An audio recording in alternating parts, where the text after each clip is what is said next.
दोस्तों आज हम एक ऐसे व्यक्तित्व के बारे में पढ़ेंगे जिनका उत्तर प्रदेश और भारत की राजनीति में एक बहुत ही ज़बरदस्त योगदान रहा है और इन्होंने मात्र सभासद के रूप में करियर की शुरुआत की थी और भारत सरकार में धीरे धीरे भारत सरकार में ये मंत्री भी रहे, कैबिनेट मिनिस्टर रहे और विभिन्न राज्यों के राज्यपाल भी रहे।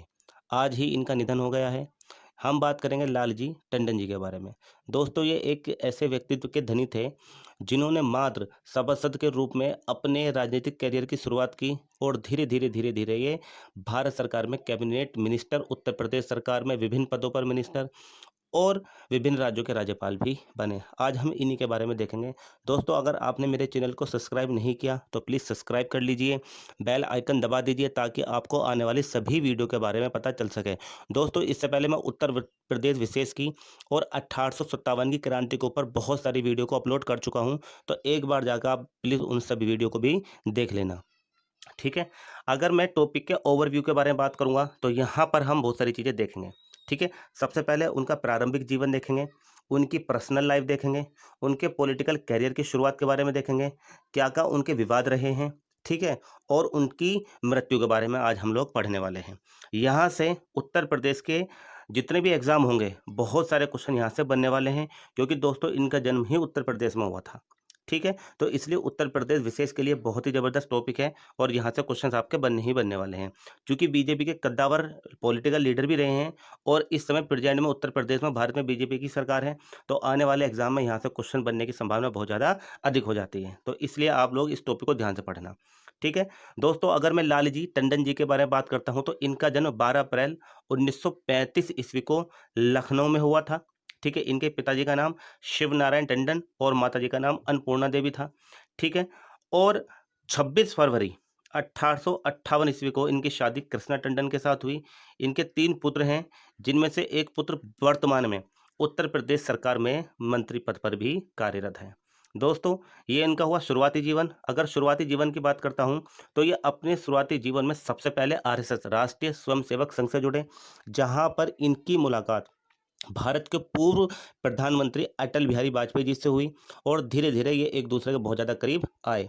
दोस्तों लालजी टंडन जी ने अपने इंटरव्यू में कई बार कहा कि अटल बिहारी वाजपेयी जी मेरे बड़े भाई, मेरे दोस्त और मेरे पिता के समान हैं। जब जब मुझे कैरियर में उतार चढ़ाव दिखाई दिए तब तब अटल बिहारी वाजपेयी जी ने जहाँ पर दोस्त था वहाँ पर दोस्त का फ़र्ज निभाया, जहाँ पर बड़े भाई की बात आती थी बड़े भाई का फ़र्ज निभाया और जहाँ पर पिता की बात आती थी तो उन्होंने उस समय पिता का फ़र्ज भी निभाया। इसलिए अटल बिहारी वाजपेयी जी मेरे बहुत अच्छे दोस्त, एक बड़े भाई के समान और एक पिता के समान रहे हैं, क्योंकि इन्होंने हर समय पर मुझे सपोर्ट किया है और वाकई में दोनों बहुत ही ज़्यादा ज़बरदस्त दोस्त भी रहे हैं और दोनों की केमिस्ट्री बहुत ज़्यादा अच्छी रही है। ठीक है। तो ये पॉइंट आप समझना। 90 के दशक में जब भाजपा यानी कि बीजेपी और मायावती दोनों की गठबंधन की सरकार बनी थी तो उस समय दोनों की गठबंधन सरकार बनाने का जो श्रेय दिया जाता है वो लालजी टंडन को ही दिया जाता है। ठीक है। तो ये क्वेश्चन भी आ जाता है एग्जाम में, बहुत जबरदस्त पॉइंट है। तो ये सारे पॉइंट आपको याद रखना। अगर मैं राजनीतिक करियर की शुरुआत करता हूं दोस्तों तो संघ से जुड़ने के दौरान लालजी टंडन की मुलाकात पूर्व प्रधानमंत्री अटल बिहारी वाजपेयी जी से हुई और धीरे धीरे दोनों करीब आ गए। इसी वजह से लालजी टंडन खुद कहते हैं कि अटल बिहारी वाजपेयी जी ने राजनीतिक में उनके साथी, भाई और पिता तीनों की अहम भूमिका निभाई है। ये पॉइंट आपको ध्यान रखना है। लालजी टंडन ने अपना राजनीतिक करियर 1960 ईस्वी से शुरू किया। वह 2 बार सभासद चुने गए और 2 बार विधानसभा सदस्य भी बने। देखो मात्र एक सभासद से वो विधान परिषद के सदस्य बने और विधायक बने, सांसद भी बने। वह इंदिरा गांधी की सरकार के खिलाफ जेपी आंदोलन से जुड़े और यहीं से उनके राजनीतिक सफर को उड़ान मिली। दोस्तों अगर मैं इस आंदोलन की बात करता हूं तो यह आंदोलन 1975 ईस्वी में शुरू हुआ था, क्योंकि उस समय पर जो तत्कालीन प्रधानमंत्री थी श्रीमती इंदिरा गांधी जी, उन्होंने भारत के अंदर इमरजेंसी लगा दी थी आंतरिक कारणों के कारण। ठीक है। तो उसी समय पर जितने भी टॉप मोस्ट लीडर थे भारत के विभिन्न पार्टियों के, उन सभी को जेल के अंदर इन्होंने डाल दिया था। यहाँ तक कि जो पंडित जवाहरलाल नेहरू की बहन थी, ठीक है, लक्ष्मी पंडित, उनको भी जेल के अंदर डाल दिया था और उन्होंने इसके जो ये इन्होंने इमरजेंसी लगवाई थी इसका पूर्ण रूप से विरोध किया था। ठीक है। खुद कांग्रेस की जो लीडर थी उनकी बहन ने। ठीक है। तो यहाँ पर जो आंदोलन शुरू हुआ था, इसी आंदोलन में इन्होंने बढ़ चढ़कर हिस्सा लिया और यहीं से इनके राजनीतिक सफर को क्या मिली, धार मिली, और ये धीरे धीरे अपने राजनीतिक सफर में आगे बढ़ते चले गए। इनका राजनीतिक सफल साल 1960 से शुरू हुआ। 2 बार ये पार्षद चुने गए विधान परिषद। उसके बाद में उन्होंने 90 के दशक में प्रदेश में भाजपा और बसपा की गठबंधन सरकार बनाने में भी अपना अहम योगदान निभाया। और यही माना जाता है कि बसपा और भाजपा इन दोनों की जो गठबंधन की सरकार बनी थी, उनका श्रेय किसको जाता है? लालजी टंडन को। लालजी टंडन, ये बताया जाता है कि लालजी टंडन बसपा सुप्रीमो बहन कुमारी मायावती, उनको अपनी बहन मानते हैं, और ये बहन कुमारी मायावती जी जो हैं, इनको अपना भाई मानती है, और कई बार इनको राखी भी बांध चुकी है, यहाँ तक माना जाता है। अब यहाँ थोड़ा सा आप देख लेना, बहुत इंपॉर्टेंट पॉइंट यहाँ पर स्टार्ट हो रहे हैं। 1978 से लेकर 1984, यानी 1978 से लेकर 1984 तक, और 1990 से 96 तक लालजी टंडन 2 बार उत्तर प्रदेश विधान परिषद के सदस्य भी रहे। इस दौरान 1991-92 की उत्तर प्रदेश सरकार में वह मंत्री भी रहे। इसके बाद लालजी 1996 से लेकर 2009 तक लगातार 3 बार चुनाव जीतकर उत्तर प्रदेश विधानसभा पहुंचे, और 1997 में वह नगर विकास मंत्री भी रहे। तो ये दोनों पॉइंट आप थोड़ा देख लेना, इंपॉर्टेंट पॉइंट है, ये देख लेना। क्वेश्चन पूछा जा सकता है कि इसके बाद लालजी टंडन 96 से लेकर 2009 तक 3 बार लगातार, ठीक है, विधानसभा का चुनाव जीतकर कहाँ पर पहुंचे? उत्तर प्रदेश की विधानसभा पहुंचे, और 1997 में वह नगर विकास मंत्री भी रहे। ये पॉइंट पूछा जा सकता है क्योंकि उत्तर प्रदेश के एग्जाम आने वाले हैं कि लालजी टंडन जी नगर विकास मंत्री कब रहे? तो 1997 में। ठीक है। साल 2009 में पूर्व प्रधानमंत्री अटल बिहारी वाजपेयी के राजनीति से दूर होने के बाद लखनऊ लोकसभा सीट खाली हो गई थी। उसके बाद भाजपा ने लालजी टंडन को यह सीट सौंपी थी। दोस्तों, ये बहुत ही ज़्यादा ऐतिहासिक सीट है।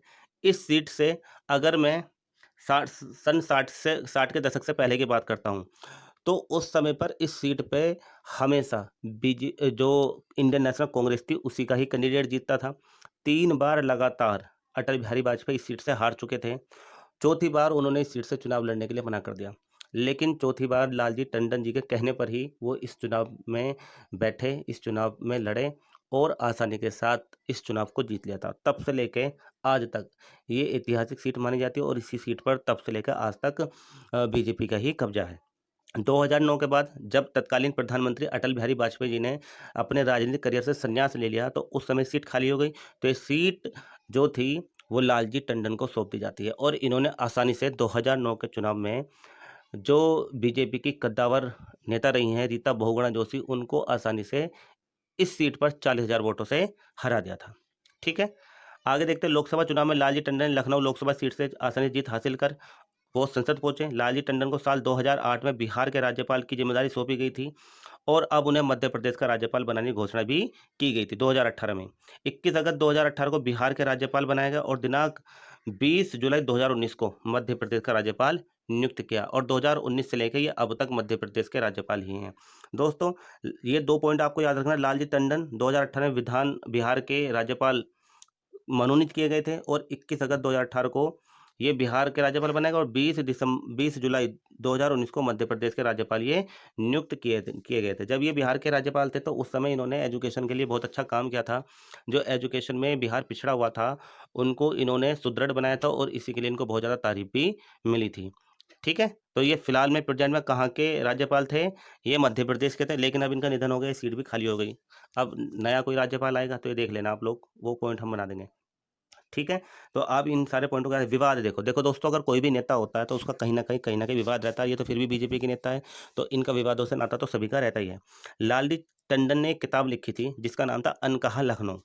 इन्होंने इस किताब में बहुत सारे खुलासे किए हैं। इन्होंने लिखा था कि पुराने लखनऊ के लक्ष्मण टीले के पास बसें होने की बात की थी, यानी कि जो पुराना लखनऊ है, जो मुगलों के टाइम का लखनऊ है, वो लखनऊ लक्ष्मण टीले के पास बसें होने की बात कही थी।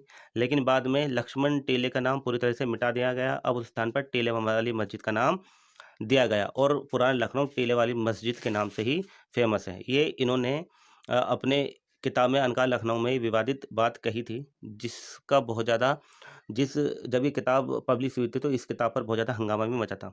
टंडन के अनुसार लखनऊ की संस्कृति के साथ भी ज़बरदस्ती हुई है। क्या ज़बरदस्ती? उन्होंने कहा कि लखनऊ का जो पौराणिक इतिहास है, पुराना इतिहास है, उसको नकार कर नवाबी कल्चर में कैद करने की कुचेष्टा की गई है। और लक्ष्मण टीले पर शेष गुफा थी, जहाँ पर बड़ा मेला लगता था। खिलजी के टाइम पर यह गुफा भी ध्वस्त कर दी गई थी।